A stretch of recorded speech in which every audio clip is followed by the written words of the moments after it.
Ask Mufti Tariq Masood. کیا غسل کرنے سے بھی وضو ہو جاتا ہے؟ کیا غسل کرنے سے وضو ہو جاتا ہے؟ میں نے اس بارے میں کئی باتیں سنی ہیں. کوئی کہتا ہے ہو جاتا ہے، کوئی کہتا ہے وضو کی نیت کرنا ضروری ہوتا ہے ورنہ نہیں ہوتا، کوئی کہتا ہے وضو الگ سے کرنا چاہیے، نہانے سے وضو نہیں ہوتا. اختر علی سعودی عرب سے. دیکھیں، وضو میں 4 اعضاء کا دھونا فرض ہے: چہرے کا اور ہاتھوں کا کونیوں تک، سر کا مسا اور پاؤں ٹخنوں تک. تو غسل کے دوران اگر یہ اعضاء دھل گئے پورے طور پر تو وضو آپ کا آٹومیٹیکلی ہو گیا. تو یہ ہے اصل. باقی سنت عمل یہ ہے، صحیح طریقہ یہ ہے کہ جب غسل کیا جائے تو آپ صلی اللہ علیہ وسلم نے جو غسل کا طریقہ سکھایا، پہلے وضو کریں پھر مکمل غسل کریں. یہ اچھا طریقہ ہے. لیکن اس پر عمل نہیں بھی کیا، ایسے ہی پانی بہا دیا تو بھی وضو آپ کا آٹومیٹیکلی خود بخود ہو جائے گا، دوبارہ وضو کی ضرورت نہیں ہے. جاگنے کے بعد ہاتھ دھونے کا شرعی حکم. صبح جاگنے کے بعد ہاتھ کو دھونے کا جو حکم ہے، اس کی شرعی حیثیت کیا ہے؟ نیز آج کل نل سے پانی لیا جاتا ہے، تو کیا ہاتھ دھونے کے بعد نل پر پانی بہانا بھی ضروری ہوگا؟ مسز فیصل، فیصل آباد سے.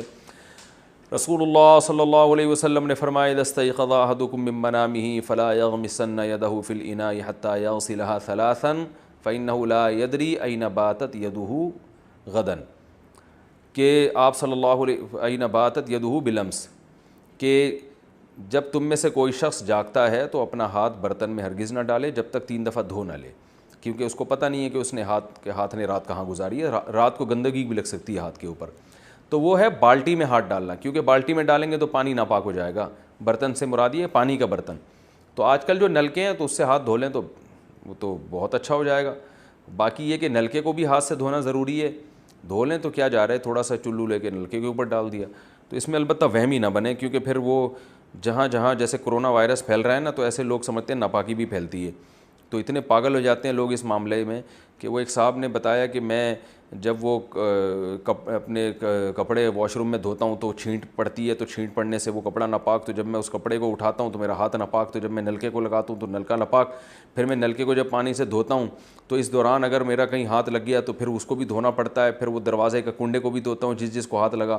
تو یہ کرونا وائرس والے اتنی احتیاط نہیں کر رہے جتنا یہ تو اتنا پاگل نہ ہو جائیں. ناپاکی کے مسائل میں بس اعتدال سے چلنا چاہیے، بہت زیادہ غیر محتاط بھی نہ ہو جائیں اور بہت زیادہ احتیاط بھی نہ کریں، درمیان میں چلیں. Ask Mufti Tariq Masood.